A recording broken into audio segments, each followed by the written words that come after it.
Hello, Louisiana Beer Reviews. This is Tasmanian IPA, and I don't know anything about Schlafly. Well, basically nothing.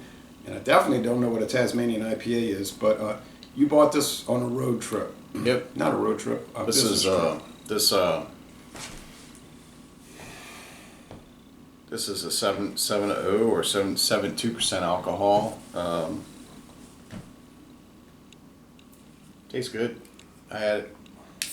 So we're gonna crack it up and see what it's all about. It's got a nice, funny little stick-on label. It's from St. Louis, Missouri. Yeah, paper adhesive label. When I first started going to see the St. Louis Cardinals at their previous stadium back in the 2005, 2006, 2007, I think it was, I'm pretty sure I would see Schlafly beers at the supermarket close to the stadium.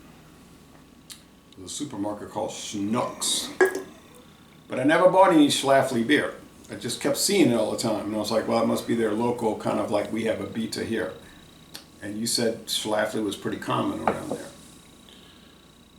I mean, they have a beer garden inside the airport when you leave. And so Okay, well, that's a good sign. But to say I know the history of Schlafly and what their operations are or anything, no, I don't know anything about it.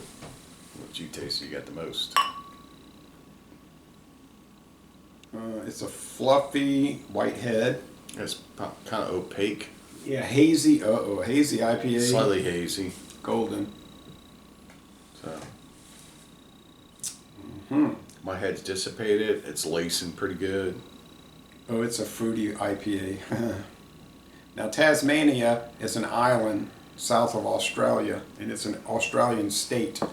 Now, what that's got to do with Missouri, I do not know. Maybe they feel like Missouri's an island state.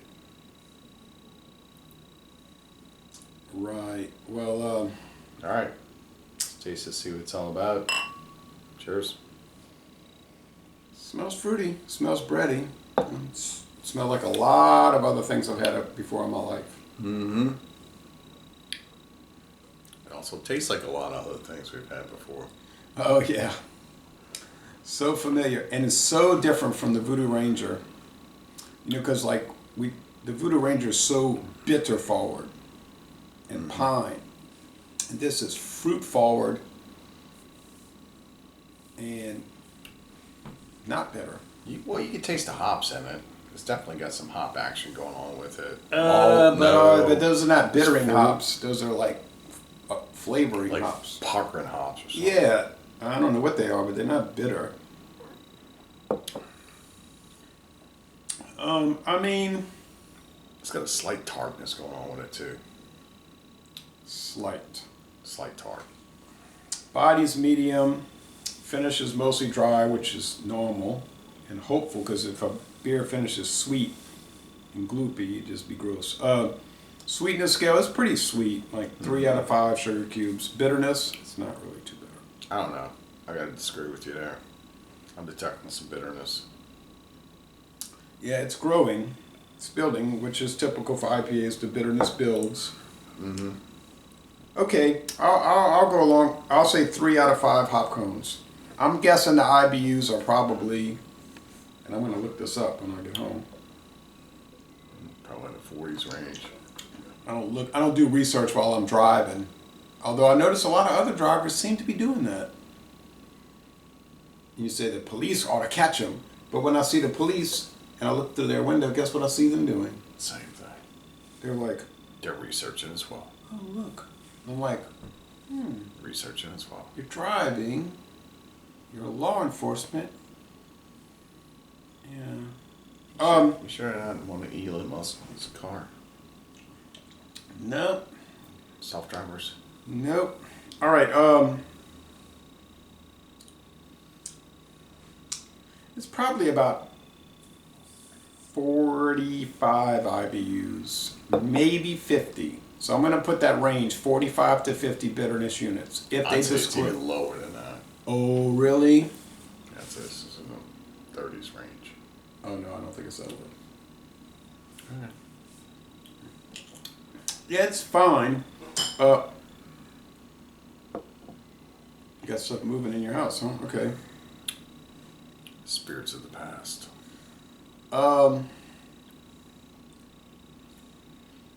it's nothing to get excited about, but it's like a lot of IPAs. They're everywhere. They're everywhere. They're everywhere. But you do know what that was, right? No. That was a toast from the spirits of the past. Okay. All right. This house is cleansed. Anyway. This house has many souls in it. When was this house built? In the 1940s? Perhaps, yeah. This is probably a post-World War II. That's not old. All right. My house was built in 1951. This was older though. This one is older. It's kind of like upper level mediocrity, and what I mean by that is it's like if you're a football team and you are always pretty good. I mean, you're good. Like every year you go to a bowl game and you win 10 games, 11 games, 10 games. Bad year you win 9 and you win 11. One year you won 12, then 11. You go to the Citrus Bowl and the Cotton Bowl, and but it's like you're never in the national championship game. You know, you just up there but not exciting anybody, and that's what this is. Like they said, upper level mediocrity. So and there's a lot of beers that fit that bill. Yeah. I mean, yeah, it's probably a 93, most excellent, but that's so common. That is so common.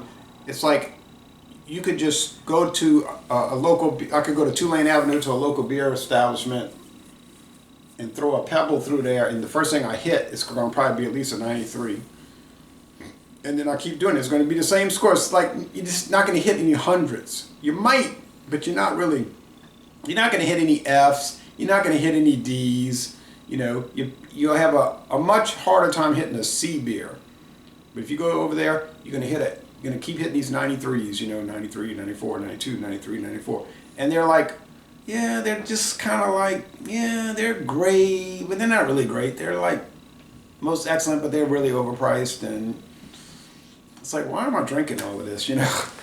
Right. Just start questioning yourself. It's like, this is not worth $6. If you go to a bar, it's going to be like $6.50. You finished? Yeah. Okay. I think it's pretty good. It's skirting along those lines of a West Coast IPA to a New England style to what we more commonly call the Mid-coast. After I've had my breakfast cereal IPAs. But there's a mixture going on with this. I think for the most part it's enjoyable. It's a little. It's not as bitter as it needs to be. So, No. you know, with that said, I think this company's doing a good job. I'm gonna give them like I'm gonna give them a 92, maybe 91 out of this. It could be improved, but some people will see this video and say, "You're crazy. You don't know what it is you're talking about. This is great beer." And you know what? If you think it's great beer, it's great beer. It's not great. It's really good beer. I'll give them that. They did a really good job at it, but like Jay says, it's along the lines of this tastes like that, this tastes like this tastes like that. It tastes like so many other beers out there. So make it something that stands out from the rest of the beers. That's I mean, it's just the problem is there's too many beers chasing too few people. It's too many beers in the same style. Yeah, they're just all out there. So I need to put a catchy logo, you know, can design on it. Right, it just becomes redundant or humdrum. It's just like, oh, Right. the same thing. It's like you're watching the same movie again and again. And it's like you know all the lines that are coming. You know what they're going to say before they say it. And with these beers, it's like as soon as you smell it and taste it, you're like, I know what the words are. Yeah. Anyway, but that's the situation. Got nothing else to say, I guess. No. Help us, people. We need help. Not in the way you're thinking, but I mean, we need help with the style thing. All right. Drink better beers, kids. This video production is finished.